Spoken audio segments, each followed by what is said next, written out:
الحمد للہ رب العالمین۔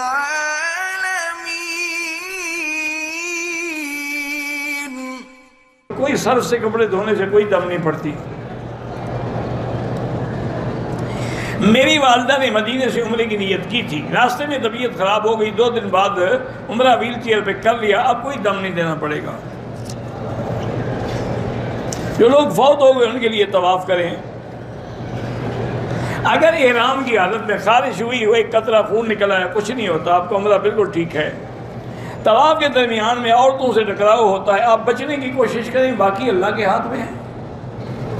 اللہ نیتوں کو تو جانتے ہیں نا، دلوں کو بھی جانتے ہیں۔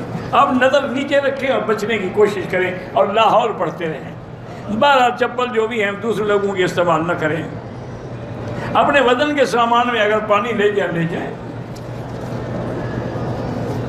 میں ڈرائیور ہوں، ریاض میں 700 کلومیٹر اندر سفر کرتا ہوں روزانہ۔ بالکل اگر 700 کلومیٹر سفر ہے تو آپ کی نماز جو ہے وہ تب مسافر ہوں گے جب ریاض سے نکل کے 700 کلومیٹر۔ اگر شہر کے اندر گھوم رہے ہیں تو وہ تو بعد تو آپ نکلے ہی نہیں ہیں، پھر نماز پوری پڑھیں گے۔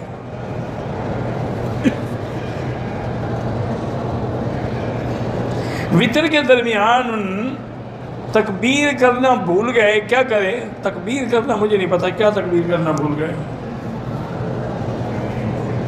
میں کام بھی کر رہا ہوں، ماشاءاللہ گھر بھی ہے، لیکن رشتہ نہیں ہوتا، تو بہرحال سورۃ الرحمن 3 دفعہ روز پڑھ کے دعا کیا کرو۔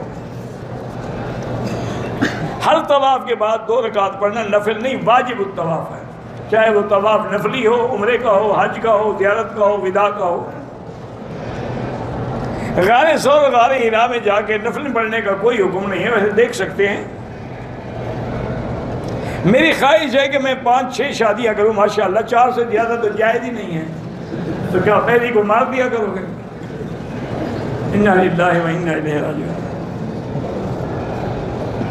کہتے جی ہمارے شیعہ اور بریلوی سعودی حکومت کو برا کہتے ہیں، اللہ ان کو ہدایت دے۔ عمرے کے لیے آتے ہوئے غلطی سے ڈرائیور کو ایک سواری کے پیسے نہ دے سکے تو اب ان پیسوں کو خیرات کرتے ہیں۔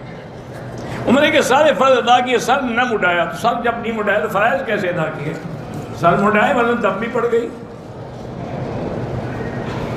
تقریباً بی بی عائشہ کی تقریباً 24 سال کی عمر میں وفات ہوئی۔ بیوی غلطی کرے تو کتنے دن ناراض ہونا چاہیے؟ بالکل نہیں ہونا چاہیے، معاف کر دینا چاہیے۔ سفر میں آپ نے قصر کے بجائے پوری پڑھنی، نماز تو ہو جائے گی لیکن خلاف ہے، اللہ کی مہمانی ہے قصر نماز، وہ قبول کرنی چاہیے۔